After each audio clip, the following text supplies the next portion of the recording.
আসসালামু আলাইকুম। আমি, আপনি, আমরা নিজেই বাঁচতে চাই, চাইতেই পারি।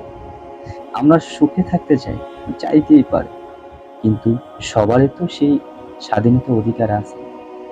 এটা নিয়ে কোনো কথা টানাটানির সুযোগ নেই। তবে আমরা যে ভুলটা করি সেটা হচ্ছে অন্যের সুখ থেকে হাসি ছিনিয়ে নিয়ে নিজে হাসার চেষ্টা করি। আমরা অন্য সুখের জীবনে কাটা হয়ে নিজের জীবনে সুখের বাতি জ্বালানোর চেষ্টা করি। যার ফলে হয় ওকে সুখে থাকতে দেই না, নিজেও সুখে থাকতে পারি না।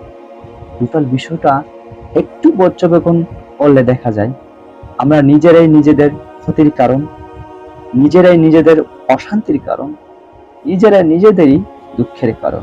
এখন আপনি বলেন, আল্লাহ কি আপনার জন্য সুখ রাখেননি? আপনি পাচ্ছেন না কেন? কোনো একটা জায়গায় সমস্যা আছে?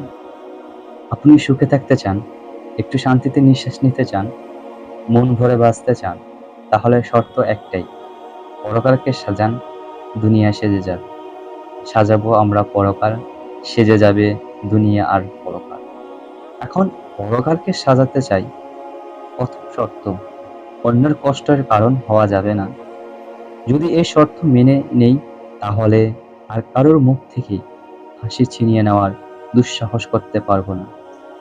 যদি আমি, আপনি সত্যি পরকালের সুখে থাকতে চাই, অন্য রাস্তায় বাধা হয়ে দাঁড়াতে পারবো না। এবার আমি, আপনি যদি পরকালকে সাজাতে গিয়ে অন্যের রাস্তায় বাধা হয়ে থেকে বিরত থাকতে পারি, সব তো পাবোই পাবো। দুনিয়াতে ইজ্জতে ইজ্জত পাবো, সম্মানে সম্মান পাবো। আপনার বিপদ ঝামেলা মুসিবত যত বড়, তার অর্থ আল্লাহ দয়ায় আপনি ওই পরিমাণ মুসিবত সামাল দেওয়ার মতো যোগ্যতা, শক্তি, উপযুক্ত তা অর্জন করে নিয়েছেন। সে ক্ষমতা রব আপনার মাঝে দিয়েছেন। আর সেই মুসিবতের সফলতার দরজা খুলে অন্তর থেকে ধৈর্য সহ স্থিরতা ও শুকরিয়া আদায়ের মধ্যে দিয়ে আল্লাহ তাআলা বলেন, আল্লাহ তাআলা কারোর উপর এমন কোনো দায়িত্ব চাপিয়ে দেন না যা তার স্বার্থের বাহিরে। সূরা বাকারা 286। আর আমাদের জীবনের বেশিরভাগ দুঃখ, কষ্ট, ঝামেলার জন্য মূলত আমরা নিজেরাই দায়ী। নিজের কর্ম দিয়ে নিজেরাই বিপদ ডেকে আনি। আল্লাহ তাআলা বলেন, নিশ্চয়ই আল্লাহ মানুষের প্রতি কোনো জুলুম করেন না, বরং মানুষই নিজেদের কর্ম দিয়ে নিজেরাই নিজেদের উপর জুলুম করে থাকে। সূরা ইউনূস আয়াত ৪৪। বরঞ্চ আল্লাহ তাআলা আমাদের উল্টো দয়া করে দুঃখ, বিপদ, কষ্ট, মুসিবতের সাথে মোকাবেলা করতে গিয়ে যেমন দুনিয়ায় টিকে থাকার জন্য আরো উপযুক্ত, শক্তিশালী করে দিচ্ছেন, পক্ষান্তরে বিপদে কষ্টে রবের প্রতি সন্তুষ্টির সাথে ধৈর্য ধারণ করার বদলতে ব্যবস্থা করে গুনাহ ক্ষমার ব্যবস্থা করে দিচ্ছেন।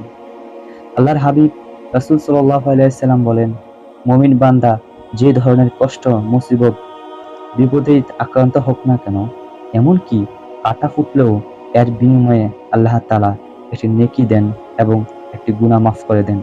মুসনাদে আহমদ। আমরা যতই অস্থির হয়ে যাই, ততই ভেঙে পড়ি, নিরাশ হয়ে ভরসা হারিয়ে ফেলি, ভয় পেয়ে যাই, জীবন শেষ ভাবতে থাকি। ফলে জীবন অশান্তি হয়ে থাকে। আর এই অস্থিরতা, নিরাশ আসে শয়তানের পক্ষ থেকে। কারণ সে চায় না কোনো বান্দা ধৈর্য পরীক্ষায় সফল হয়ে রবের প্রিয় বান্দা হোক। দুই জগতের আসল সফলতা সেই সৌভাগ্যগণের জন্য যারা পক্ষে থাকবে রবের সন্তুষ্টি। আর রবের সন্তুষ্টি পাওয়ার অন্যতম এক মাধ্যম ধৈর্য। আর ধৈর্য ধারণকারীর সাফল্য সুনিশ্চিত। আল্লাহ তাআলা বলেন, নিশ্চয়ই আল্লাহ তাআলা ধৈর্যশীলদের সঙ্গে আছেন। বাকারা আয়াত ১৫৩। যে কোনো পরিস্থিতিতে চুপ করে হাসি মুখে রবের পক্ষ থেকে সিদ্ধান্ত আসা পর্যন্ত অপেক্ষা করুন। আপনি পারবেন, অবশ্যই পারবেন। কারণ আপনার সাথে আপনার রবের রহমত আছে। জীবন যতদিন আছে ভিন্ন ভিন্ন সমস্যা থাকবেই। কারণ এটা দুনিয়া, জান্নাত না। আমাদের সবাইকে বোঝার তৌফিক দান করুক। আমিন।